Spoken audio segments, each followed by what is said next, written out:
নরসিংদী জেলার বেলাব উপজেলায় এবছর সিমের বাম্পার ফলন হয়েছে।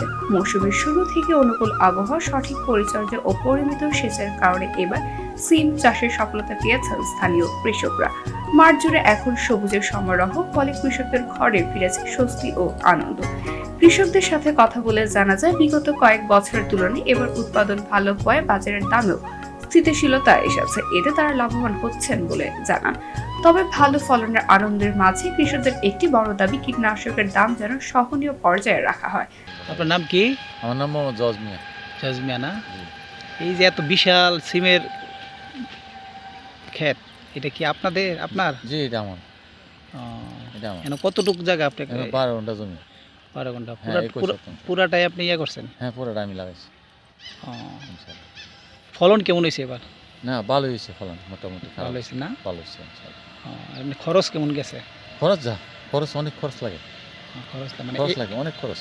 এই মৌসুমে আপনি এই সিমের ফলন করে কি আপনি কি লাভবান না লসে আছেন? না, লসে নেই, লাভবান ইনশাআল্লাহ।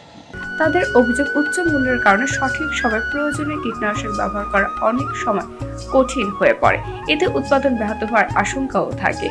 কৃষকরা সরকার ও সংশ্লিষ্ট কর্তৃপক্ষের কাছে অনুরোধ জানিয়েছেন, কৃষি বান্ধব নীতি বজায় রেখে কীটনাশকের দাম নিয়ন্ত্রণ কার্যকর পদক্ষেপ নেওয়ার জন্য। তারা মনে করেন, কীটনাশকের দাম কম হলে চাষ আরও লাভজনক হবে এবং উৎপাদন বাড়বে।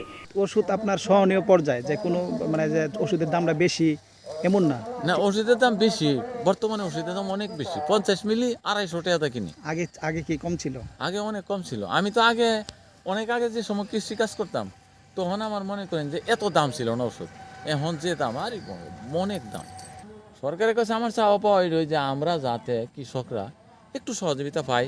বিষ, যেমন একটা বিষ, পটাশ সার যেগুলি আছে, টিএসপি, ইউরিয়া, এইগুলি যদি আমরা মানে সহযোগিতা করে, দাম না বাড়া, তাইলে আমরা একটু শান্তি পাই আর কি। স্থানীয় কৃষি বিভাগ জানায়, বেলাব উপজেলার সিম চাষ সম্প্রসারণে কৃষকদের প্রয়োজনীয় সহায়তা অব্যাহত থাকবে, যাতে কৃষি উৎপাদন ও কৃষকের আয় দুটোই বৃদ্ধি পায়।